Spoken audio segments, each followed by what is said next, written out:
और उसी की गूंज ने हमारे संविधान को लिखा और बनाया। ये सिर्फ एक दस्तावेज नहीं है। बाबा साहेब अम्बेडकर, मौलाना आज़ाद जी, राजगोपालाचारी जी और जवाहरलाल नेहरू जी और उस समय के तमाम नेता, जैसे आपने कहा, इस संविधान को बनाने की जो कार्य में सालों के लिए जुटे रहे। हमारा संविधान इंसाफ, उम्मीद, अभिव्यक्ति और आकांक्षा की वो ज्योत है जो हर हिंदुस्तानी के दिल में जलती है। अध्यक्ष महोदय, इस ज्योत ने हर एक भारतीय को ये पहचानने की शक्ति दी कि उसे न्याय मिलने का अधिकार है, कि उसमें अपने अधिकारों के लिए आवाज़ उठाने की क्षमता है, कि जब वो आवाज़ उठाएगा तो सत्ता को उसके सामने झुकना पड़ेगा। इस संविधान ने हर एक देशवासी को ये अधिकार दिया कि वो सरकार बना भी सकता है और सरकार बदल भी सकता है। ये ज्योत जो हर हिंदुस्तानी के दिल में जलती है, उसने हर हिंदुस्तानी को ये विश्वास दिया कि देश की संपत्ति में, देश की दौलत में, संसाधनों में उसका भी हिस्सा है, कि उसे एक सुरक्षित भविष्य की उम्मीद का अधिकार है, कि देश बनाने में भी उसकी भागीदारी है। उम्मीद और आशा की ये ज्योत मैंने देश के कोने कोने में खुद देखी है। उन्नाव में मैं एक रेप पीड़िता के घर गई, उसे जलाकर मार डाला था। वो शायद 20-21 साल की होगी। हम सब के बच्चे हैं। हम सोच सकते हैं कि अगर हमारी बेटी के साथ बार बार बलात्कार हुआ और फिर जब वो अपनी लड़ाई लड़ने के लिए गई तो उसको जलाकर मार डाला गया होता तो हम पर क्या बीतती। मैं उस बच्ची के पिता से मिली। उसके खेत जलाए गए थे, उसके भाइयों को पीटा गया था, उसके पिता को बाहर से घर के बाहर घसीट कर मारा गया था। उस पिता ने मुझे बताया कि बेटी, मुझे न्याय चाहिए। मेरी बेटी अपने एफआईआर को दर्ज करने के लिए जब ज़िले में गई तो उसको मना किया गया। अगले ज़िले में जाना पड़ा उसे। वो रोज़ सुबह 6 बजे उठकर तैयार होकर अकेली अपने मुकदमे को लड़ने के लिए अगले ज़िले में ट्रेन से जाती थी। उसके पिता ने मुझे कहा कि मैंने उससे कहा, बेटी अकेले मत जाओ, छोड़ दो ये लड़ाई। लेकिन उसकी बेटी ने उसको जवाब दिया कि नहीं पिताजी, मैं अकेली जाऊंगी, मैं लड़ूंगी, ये मेरी लड़ाई है, मैं इसको लड़ूंगी। ये लड़ने की क्षमता, ये हिम्मत उस लड़की को और करोड़ों भारत की नारियों को हमारे संविधान ने दी। आगरा में मैं अरुण वाल्मीकि के घर गई। अरुण वाल्मीकि पुलिस स्टेशन में काम करता था, सफाई का काम करता था। आप सोच सकते हैं हमारी तरह उसका भी परिवार था। नई नई शादी हुई थी, 2-3 महीनों का बच्चा था। पुलिस स्टेशन में चोरी हो गई। चोरी का इल्ज़ाम उस पर लगाया गया। उसके पूरे परिवार को उठाकर पुलिस स्टेशन में ले गए। आप हंस रहे हैं, लेकिन ये गंभीर बात है। और क्या गंभीर बात? शर्म करो, शर्म। अरुण वाल्मीकि को पीट पीट के मार डाला, उसकी बीवी को पीटा, उसके पिता के नाखून निकाले, उसके पूरे परिवार को पीटा गया। जब मैं उस जवान महिला से मिलने गई जो अभी अभी विधवा हुई थी, तो उसने मुझे कहा कि दीदी, हमें सिर्फ एक चीज़ चाहिए, हमें न्याय चाहिए और हम इस न्याय के लिए लड़ते रहेंगे, चाहे कुछ भी हो जाए। ये हिम्मत उस महिला को हमारे संविधान ने दी।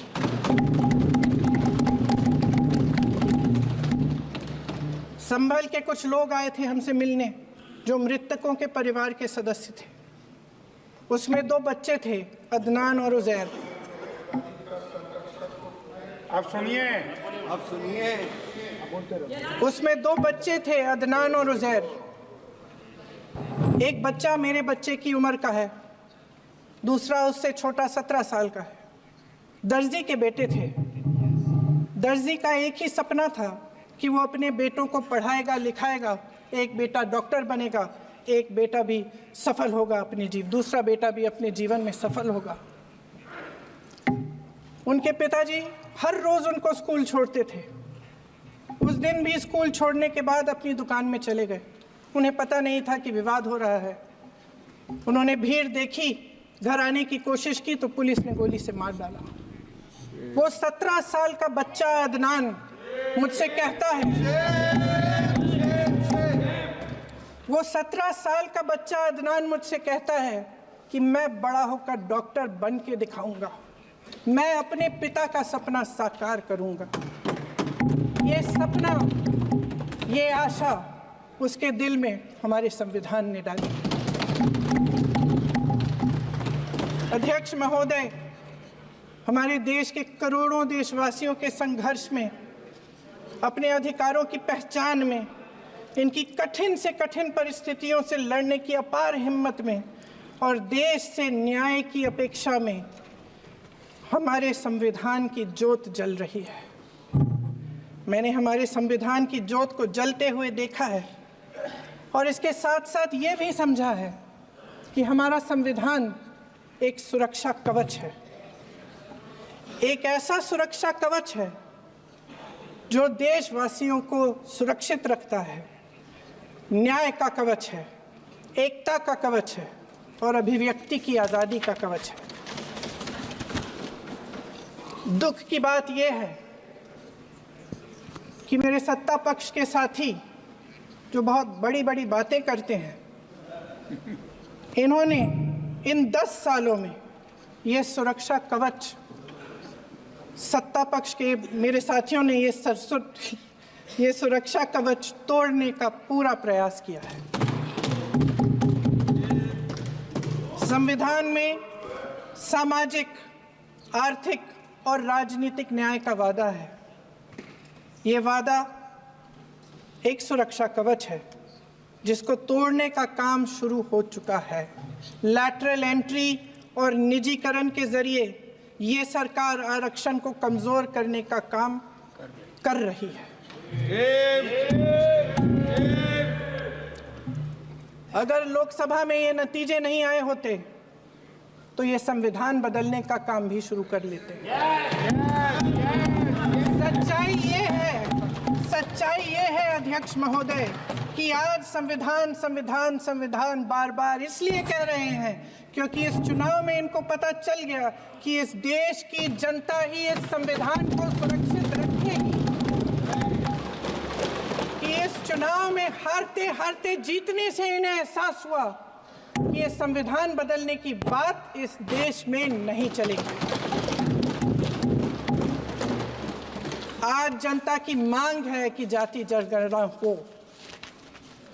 सत्ता पक्ष के मेरे साथी ने इसका जिक्र किया।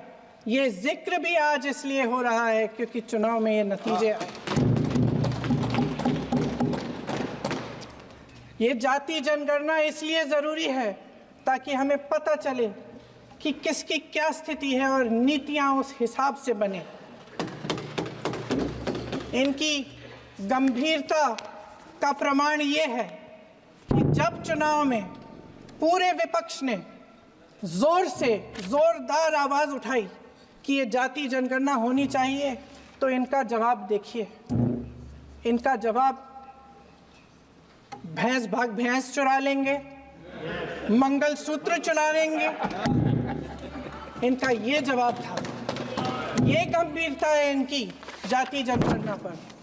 महोदय, हमारे संविधान ने आर्थिक न्याय की नींव डाली, किसानों, गरीबों और को जमीन बांटी, भूमि सुधार किया, जिसका नाम लेने से कभी कभी आप झिझकते हैं और कभी कभी उनका नाम धड़ाधड़ इस्तेमाल किया जाता है अपने आप को बचाने के लिए। उन्होंने HAL, BHEL, SAIL, GAIL, ONGC, NTPC, railways, IIT, IIM, oil refinery, तमाम PSU बनाए। अध्यक्ष महोदय, उनका नाम पुस्तकों से मिटाया जा सकता है, उनका नाम भाषणों से मिटाया जा सकता है, लेकिन जो उनकी भूमिका रही इस देश की आज़ादी के लिए और इस देश के निर्माण के लिए, वो इस देश में से कभी मिटाया नहीं जा सकता। 75 सालों में जनता का भरोसा रहा कि नीतियाँ बनेंगी तो जनता की भलाई के लिए बनेंगी। जल जंगल ज़मीन का अधिकार मिला आदिवासी भाई बहनों को। इंदिरा जी ने बैंकों का राष्ट्रीयकरण करवाया, खदानों का राष्ट्रीयकरण कराया। कांग्रेस और UPA की सरकारों में शिक्षा का, भोजन का अधिकार मिला। 75 सालों में जनता का भरोसा मिला। पहले संसद चलती थी तो जनता की उम्मीद होती थी कि सरकार महंगाई और बेरोजगारी पर चर्चा करेगी, कोई उपाय निकालेगी, कोई रास्ता निकालेगी। लोग मानते थे कि अगर कोई नई आर्थिक नीति बनेगी तो देश की अर्थव्यवस्था को मजबूत बनाने के लिए बनेगी, तो भारतीय बाजार को मजबूत बनाने के लिए बनेगी, उनके भविष्य को मजबूत बनाने के लिए बनेगी। किसान और आदिवासी भाई बहन भरोसा करते थे कि यदि ज़मीन के कानून में संशोधन होगा तो उन्हीं की भलाई के लिए होगा। आप नारी शक्ति की बात करते हैं। आज चुनाव की वजह से शायद इतनी बातचीत हो रही है नारी शक्ति के बारे में, क्योंकि हमारे संविधान ने महिलाओं को ये अधिकार दिया, उनकी शक्ति को परिवर्तित किया वोट में। और आज आपको पहचानना पड़ रहा है कि महिलाओं के बिना, कि नारी शक्ति के बिना ये सरकारें नहीं बन सकती हैं। इसीलिए आज आप नारी शक्ति की बातें दोहरा रहे हैं। जो आप नारी शक्ति का अधिनियम लाए हैं उसको लागू क्यों नहीं करते? वो 10 साल बाद लागू क्यों होगा?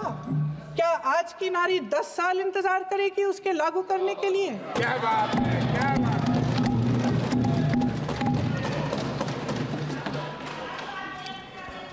आज संसद में बैठे हुए सत्ता पक्ष के मेरे साथी ज़्यादा से ज़्यादा अतीत की बातें करते हैं। 1921 में क्या हुआ, कब हुआ, नेहरू जी ने क्या किया। अरे वर्तमान की बात करिए, देश को बताइए आप क्या कर रहे हैं, आपकी जिम्मेदारी क्या है? कि सारी जिम्मेदारी जवाहरलाल नेहरू की है। अध्यक्ष महोदय जी, ये सरकार आर्थिक न्याय का सुरक्षा कवच तोड़ रही है। आज संसद में बैठी ये सरकार बेरोजगारी और महंगाई से जूझ रही हमारी जनता को क्या राहत दे रही है। कृषि के कानून भी बड़े बड़े उद्योगपतियों के लिए बन रहे हैं। सही MSP को छोड़िए, DAP तक नहीं मिल रहा है।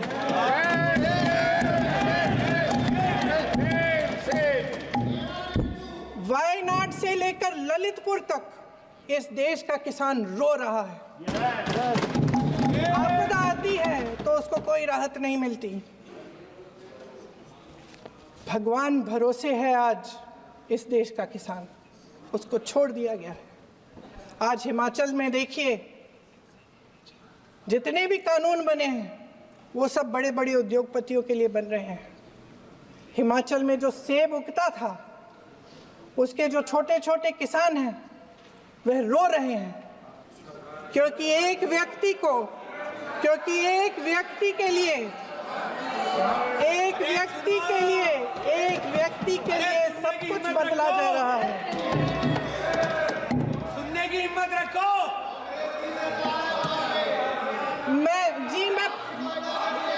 अध्यक्ष महोदय जी,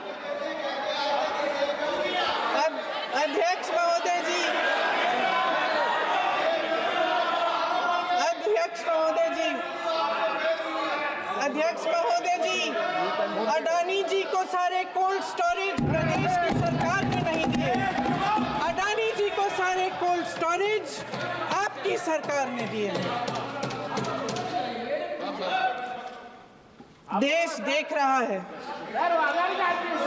देश देख रहा है कि एक व्यक्ति को बचाने के लिए 142 करोड़ देश की जनता को नकारा जा रहा है। सारे बिजनेस, सारे संसाधन, सारी दौलत, सारे मौके एक ही व्यक्ति को सौंपे जा रहे हैं। सारे बंदरगाह, एयरपोर्ट्स, सड़कें, रेलवे का काम, कारखाने, खदाने, सरकारी कंपनियां सिर्फ एक व्यक्ति को दी जा रही है। जनता के मन में हमेशा ये विश्वास होता था कि अगर कुछ नहीं है तो संविधान हमारी सुरक्षा करेगा, मगर आज आम लोगों के बीच ये धारणा बनती चली जा रही है कि सरकार सिर्फ अडानी जी के मुनाफे के लिए चल रही है। देश में बहुत तेजी से गैर बराबरी बढ़ रही है। जो गरीब है वो और गरीब हो रहा है, जो अमीर है वो और अमीर हो रहा है। इस सरकार ने आर्थिक न्याय की भी सुरक्षा कवच तोड़ दिया है। राजनीतिक न्याय की जब बात होती है, मेरे सत्ता पक्ष के साथी आज खड़े हुए और तमाम गिनती करने लग गए कि ऐसा हुआ वैसा हुआ, 1975 में जो हुआ। तो सीख लीजिए ना, आप भी सीख लीजिए, आप भी अपनी गलतियों के लिए माफी मांग लीजिए। आप भी बैलेट पे चुनाव कर लीजिए, आप भी बैलेट पे चुनाव कर लीजिए। दूध का दूध, पानी का पानी हो जाएगा। आप राजनीतिक न्याय की बात करते हैं, सरकारों को पैसों के बल पर गिरा देते हैं।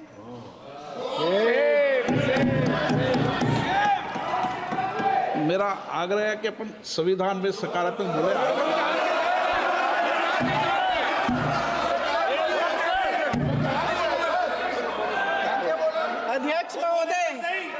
अध्यक्ष महोदय, सत्ता पक्ष के हमारे साथी ने एक उदाहरण दिया उत्तर प्रदेश की सरकार का, तो मैं भी एक उदाहरण दे देती हूँ महाराष्ट्र की सरकार का। मैं भी एक उदाहरण दे देती हूँ हिमाचल की सरकार को तोड़ने की कोशिश किसने की, पैसों के बल पे की, गोवा की सरकार। तमाम उदाहरण राजस्थान की। क्या ये सरकारें जनता ने नहीं चुनी थी? क्या संविधान इन पर लागू नहीं था? पूरी देश की जनता जानती है कि इनका, हंसती है, जानती है कि इनके यहाँ तो वॉशिंग मशीन है।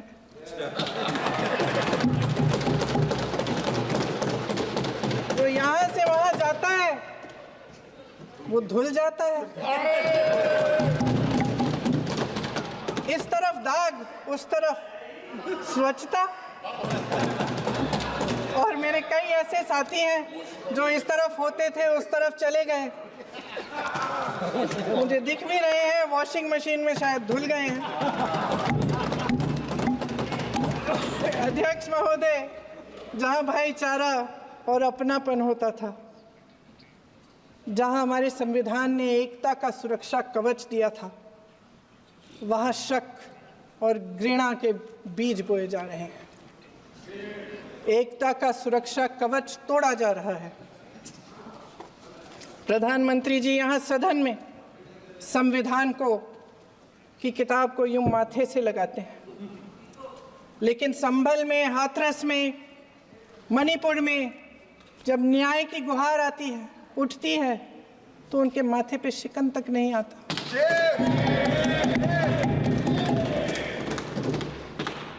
शायद समझ नहीं पाए हैं कि भारत का संविधान संघ का विधान नहीं है।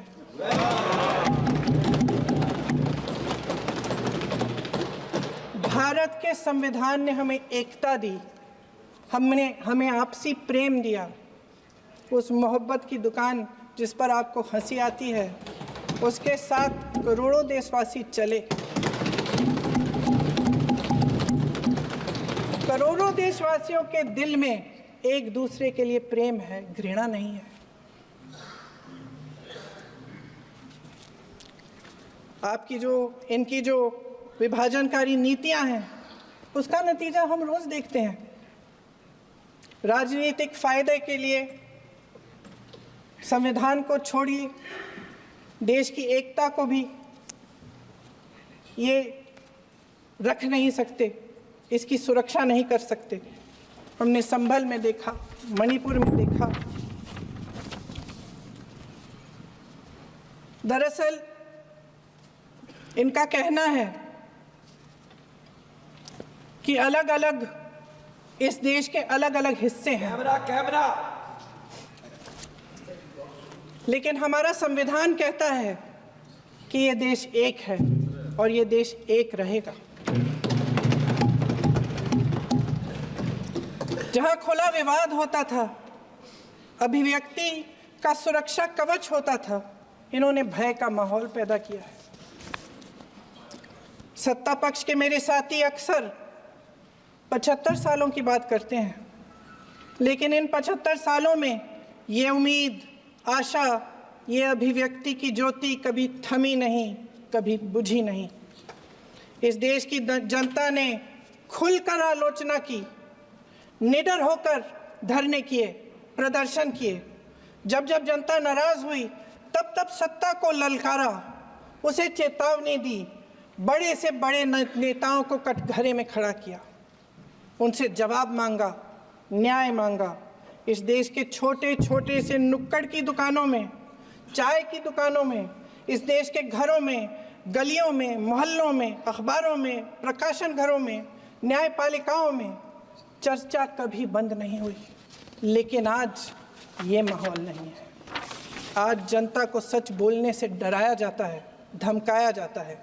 पत्रकार हो या विपक्ष का नेता हो या किसी यूनिवर्सिटी का प्रोफेसर हो, छात्र संघ हो या कर्मचारियों का संगठन हो, सबका मुंह बंद कराया जाता है। किसी पे ईडी, किसी पे सीबीआई, किसी पे इनकम टैक्स, फर्जी मुकदमे लगवाए जाते हैं, जेल में डाल दिया जाता है। विपक्षी नेताओं को जेल में डाल दिया जाता है, उनको सताया जाता है। किसी को नहीं छोड़ा इस सरकार ने। देशद्रोही कह के उत्तर प्रदेश में मुझे याद है कुछ अध्यापिकाएं प्रदर्शन कर रही थी, उन पर मुकदमा डाल दिया देशद्रोही का, उन्हें देशद्रोही कह दिया। इन्होंने देश का पूरा माहौल भय से भर दिया है। इनकी मीडिया की मशीन झूठ फैलाती है, तरह तरह के आरोप लगाती है, और शायद वह भी भय में ही है। महोदय, मैं इस सदन को याद दिलाना चाहती हूँ कि ऐसा डर का माहौल देश में अंग्रेजों के राज में था। जब इस तरफ बैठे हुए गांधी की विचारधारा वाले लोग आज़ादी की लड़ाई लड़ रहे थे और उस तरफ वाली विचारधारा वाले लोग भय में रहकर अंग्रेजों के साथ साठ-गांठ कर रहे थे। लेकिन अध्यक्ष महोदय, भय का भी अपना स्वभाव होता है। भय फैलाने वाले हमेशा भय का खुद शिकार बन जाते हैं। ये प्रकृति का नियम है। आज इनकी भी यही हालत हो गई है। भय फैलाने के इतने आदी हो गए हैं कि खुद भय में रहने वाले हैं। चर्चा से डरते हैं, आलोचना से घबराते हैं। कई दिनों से हम मांग रहे हैं कि चर्चा करिए, लेकिन चर्चा करने की हिम्मत ही नहीं है।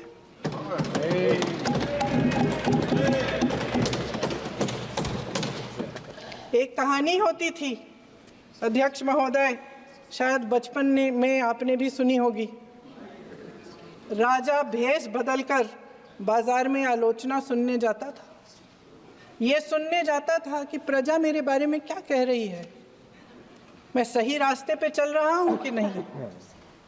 लेकिन आज का राजा, भेष तो बदलते हैं आज के राजा, शौक तो है उनको भेष बदलने का, लेकिन न जनता के बीच जाने की हिम्मत है और ना आलोचना सुनने की। महोदय, मैं तो सदन में नहीं हूं।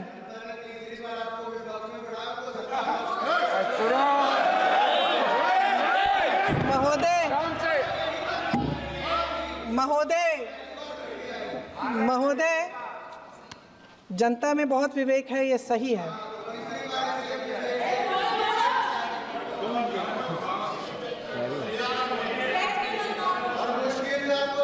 अच्छा महोदय, मैं सदन में नहीं हूँ, मैं सदन में नहीं हूँ कुछ। हाँ ठीक है, मैं सदन में नहीं हूँ, मात्र 15 दिनों से आ रही हूँ, लेकिन मुझे ताज्जुब होता है कि इन 15 दिनों में इतनी बड़े बड़े इश्यूज़ हैं, इतनी बड़ी बड़ी बातें हैं, प्रधानमंत्री जी मात्र एक दिन के लिए शायद 10 मिनट के लिए दिखे हैं सब।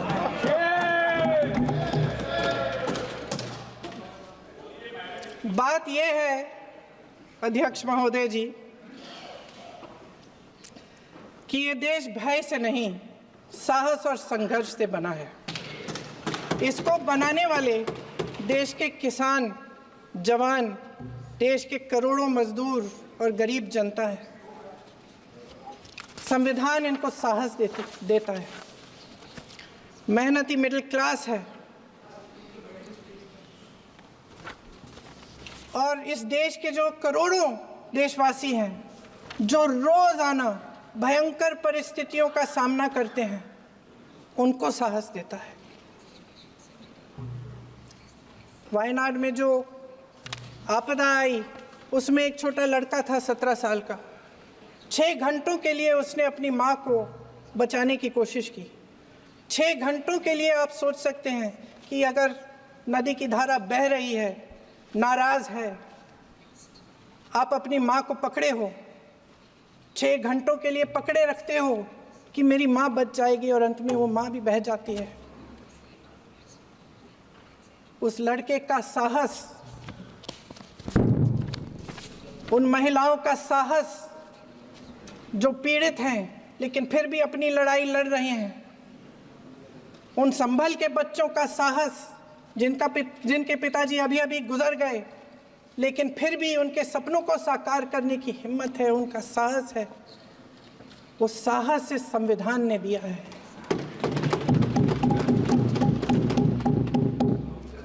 वो आत्मविश्वास इस संविधान ने दिया है।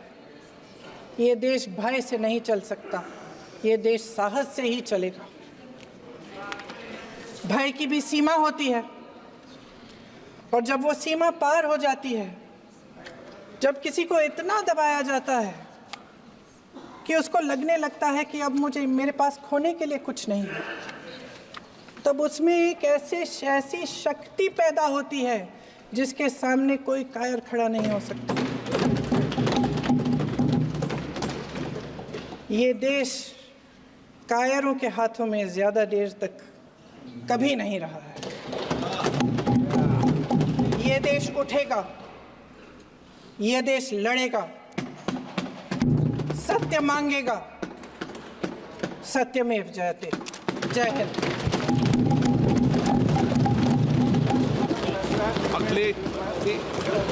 मैडम बधाई। बहुत जबरदस्त। अध्यक्ष महोदय, मैं आपका धन्यवाद देना चाहता हूं।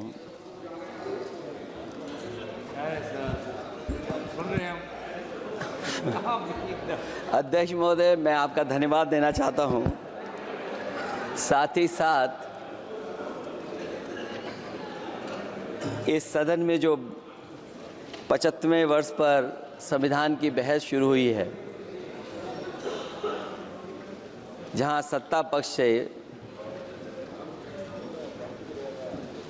माननीय रक्षा मंत्री जी, उन्होंने अपनी बात रखी। अभी कांग्रेस पार्टी की नवनिर्वाचित सांसद, उन्होंने अपनी बात रखी।